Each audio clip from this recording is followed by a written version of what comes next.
very big. Can I pet you? Hamster number 1. What are you? I want to say this is a girl because I don't see any balls. Okay, I guess we'll put you in here.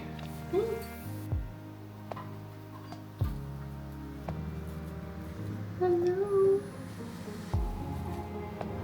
I don't want to bug you too much, but I'd like to get you into something a little bit better. Oh, no! Yeah, go in here. It's a little small, but you're a little big. Let's see. This is hamster number 2. Stop turning. Oh no!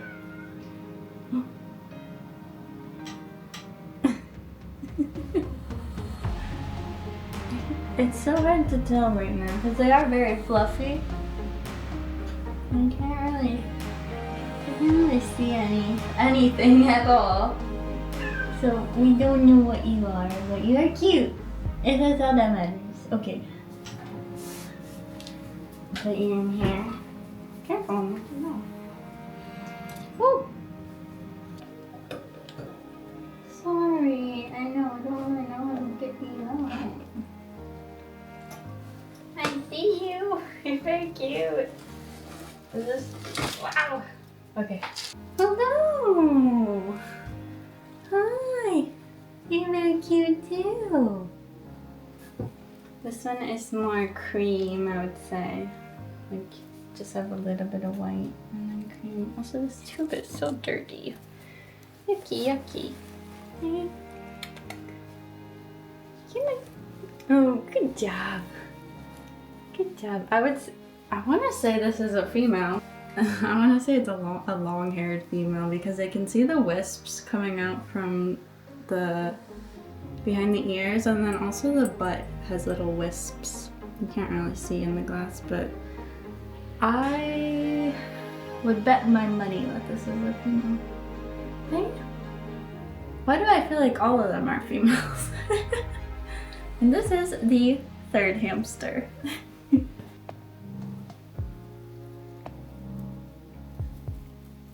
There you go.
I know, I have some explaining to do.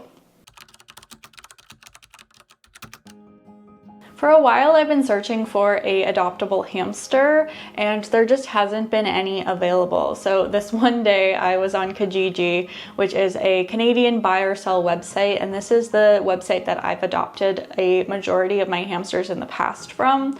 And I decided, why not increase our distance? Maybe there is a hamster in a small town that is being rehomed. Well, lo and behold, an ad popped up and it immediately caught my attention. So originally the ad had actually stated there were 5 hamsters, but when I messaged, she had said there are now 3 hamsters, but they are still available.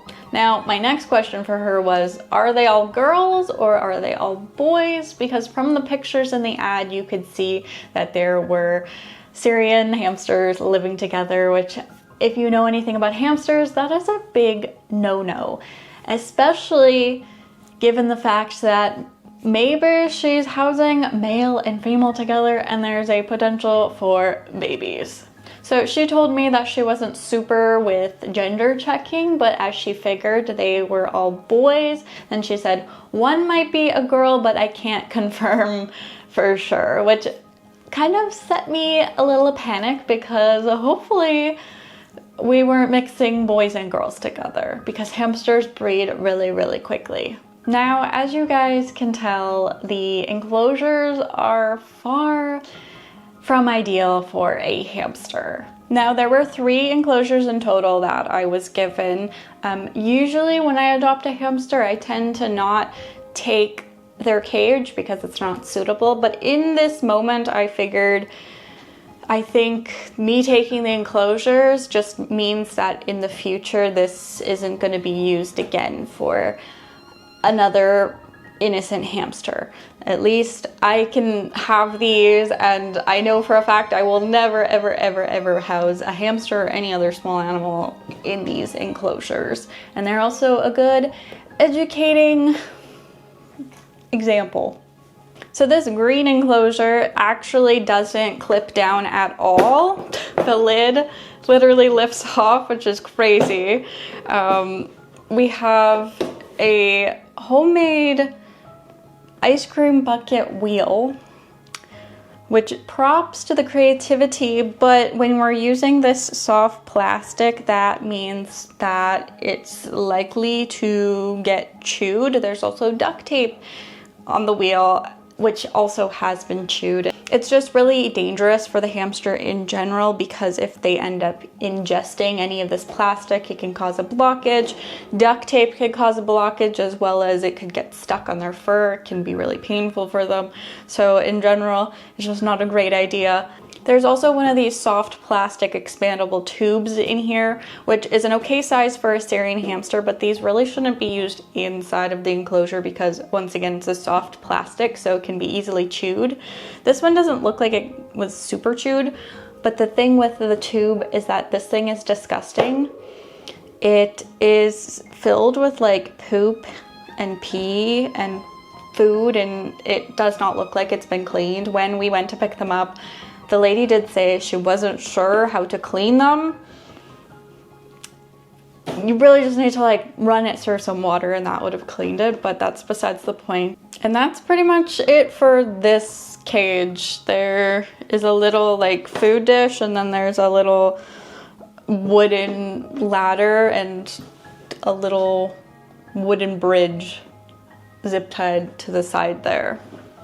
The other 2 enclosures here were connected together using another one of these soft expandable tubes, which is insane to me to think that those hamsters did not chew out of this. This is such a soft plastic, and I've seen hamsters chew out of stronger materials, so it's kind of crazy to think that they just didn't chew out of this. These enclosures are just it's really sad to me. The one on the bottom is pretty gross. The bars are all like chipped of the paint, probably from hamsters chewing on the bars.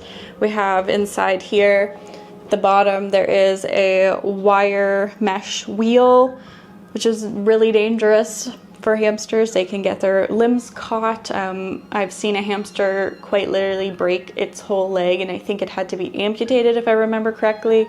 This top enclosure just had 2 hideouts, one of them which was a Tupperware container that I think they'd colored with Sharpie to darken it, and the substrate that they were using was pine shavings, which are not safe and can cause upper respiratory issues. So just everything about these enclosures just was not a good example of hamster care.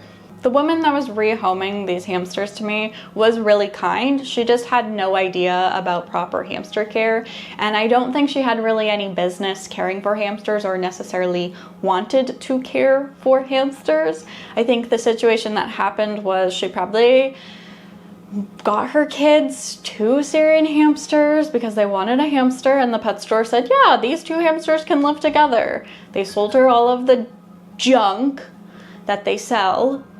She ended up going home, and they ended up being a male and female. They had babies because she was actually able to tell me that these 3 were born in July, so they're about 5 months old now.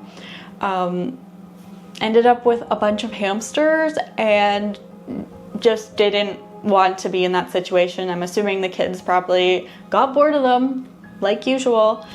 So in this scenario, it frustrates me because yes, she should have done her research 100%. But if the pet store didn't sell improper supplies or unsafe supplies and also educated the people that are going to be purchasing pets from them, a lot of the times these cases wouldn't have even existed. If there were only if pet stores only sold large cages, solid wheels, enrichment for hamsters, you wouldn't have a choice to end up with a small enclosure. You would either have to buy a big enclosure, or you would just say, okay, I guess I'm not gonna get a hamster. And you also wouldn't end up with hamster babies because the pet store should say, hey, Syrian hamsters are solitary animals. I can't sell you 2. I can only sell you 1. So everybody is to blame for this. It's the owner, it's the pet store, and it's the brands that make the supplies. I genuinely wasn't planning on adopting 3 hamsters, but seeing them like this, I had to do something. Thankfully, I had 3 extra suitable enclosures and supplies, so I knew I would be able to help them. Now that we've explained their story, let me introduce you to the 3 hamsters we adopted. Now, once we got them home, I was able to kind of look at them and determine what sex they are. And they, in fact, are girls. All of them. Not a single boy. So hamster number 1 is our shyest girl. Any sudden movements and loud noises give her a little spook, and she's very timid with that stuff. Or if I offer her a treat, she's very hesitant to take it. She does eventually take it from me, but she is a little bit scared because obviously this is a new environment for her. So she's going to take some time to warm up to us, but I can tell that she probably is going to warm up quite quickly. The first 2 days, she actually slept in her substrate dish instead of burrowing and making a nest, likely because she just had no idea, which was one of the most interesting things, is watching these hamsters react to proper hamster care and getting to experience all of the necessary hamster things that hamsters get to do. Thankfully, she's gotten the hang of it, and now she has a tunnel system all over her enclosure. And something they all also love to do is spend time in their sand baths. Hamster number 2, this girl, as soon as we put her in the enclosure, she was burrowing like crazy, and she also really loves her wheel. She can fly in that thing. I also noticed, compared to the other girls, she has more white on her body than cream, and she also is quite brave, so she'll actually let you pet her and pick her up for a short while compared to hamster number 1. And hamster number 3, this girl is pretty friendly. She actually doesn't mind being pet or picked up, and I would say she's probably the most curious out of the bunch. She explored the longest when she came home, and I actually found her asleep in the mushroom hideout, which was the cutest thing ever. I usually don't see my hamsters do things like this because they go in their burrows and they do things like that. They don't just fall asleep on the top of the enclosure. This girl has ruby eyes compared to the other 2 sisters who have black eyes, and she also has more cream on her. So while they may all be cream and white Syrian hamsters, they do have some slightly different features to them. Since we just got them, I'm actually really stumped on what to name them, which is why I'm calling them hamster 1, hamster 2, and hamster 3 for right now. But I want you guys to help come up with a theme trio name for them.